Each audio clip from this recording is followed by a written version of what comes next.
Have you ever wondered how our body sources the nutrition?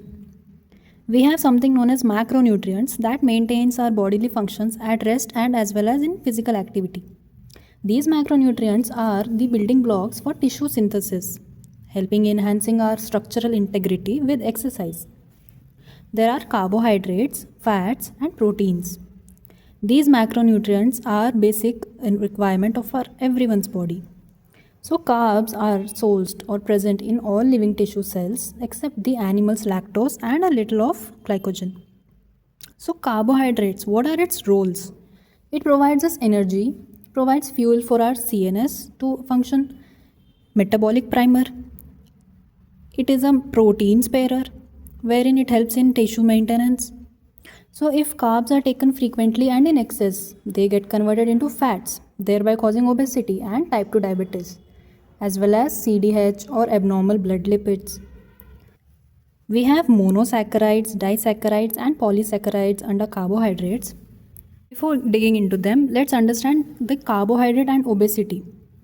So when there is hyperinsulinemia, there is fat synthesis converting fatty acid and glucose oxidation and fat stored in the adipose. There is also known as rebound hypoglycemia, wherein elevated blood sugar actually reduces the blood sugar levels. In turn, triggers the hunger signals and the person overeats, thereby causing obesity. A sedentary person undergoes repetitive high and low blood sugar levels. This is why there is obesity with carbs. Solution being regular low to moderate exercise, weight management, reducing cholesterol, fatty acids in the liver, hyperinsulinemia control. Basically to improve our insulin sensitivity, we can get rid of obesity. Carbs also plays major role in exercise. So carbohydrates only the macro that without oxygen and is the largest ATP supplier. It is helpful in intense and aerobic exercises. So we use carbs from muscles and liver glycogen in the early 20 minutes of exercise. Thereafter, blood glucose continues as the exercise is progressed. After 40 minutes, there is 7 to 20 times more increase in the blood glucose at rest. We can see.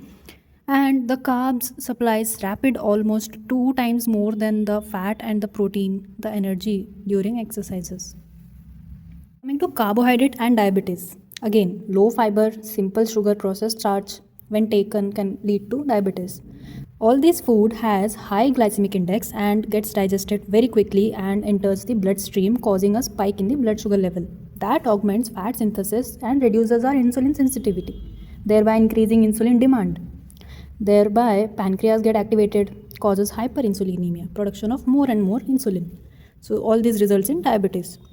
Now the solution being simple, low GI and high fiber diet will help, and to avoid any processed foods will help.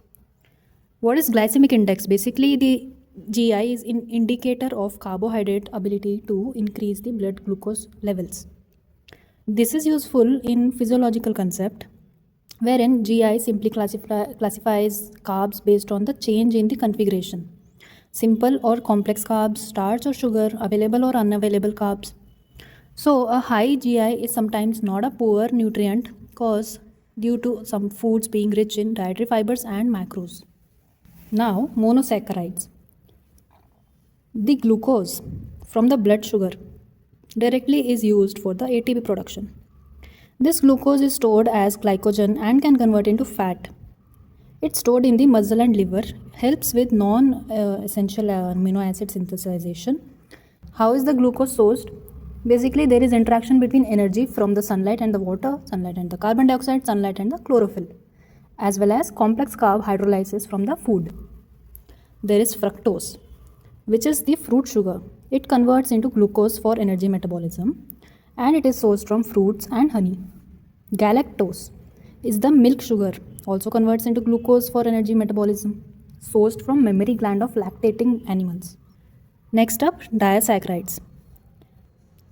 2 monosaccharides forms disaccharide, sourced from sucrose, glucose plus fructose, which is sourced from cane sugar, brown sugar, maple syrup and honey.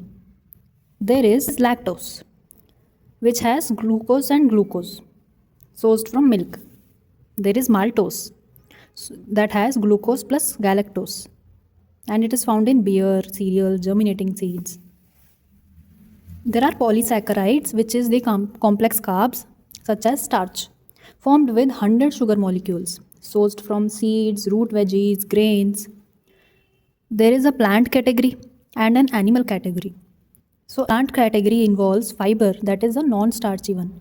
It's formed in cellulose, hemicellulose, gum, pectin, and non-carb lignins, sourced from seeds, roots, stem leaves, fruit coverings. Animal category involves mammalian, muscle, and liver. So, in the form of glycogen, which is from the muscle is the major carb during exercise to the active muscles. From the liver, this reconverts the glycogen to glucose, transports it into blood, and then controls the blood sugar circulation, thereby to the muscles, active muscles. So we have two concepts: elevated blood sugars and reduced blood sugar.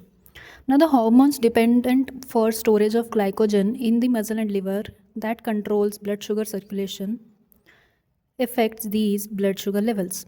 So, when the pancreatic beta cell secretes extra insulin, it enhances muscles to uptake glucose in excess. That has to be inhibited for the secretion, right? So, to bring back blood sugars to normal.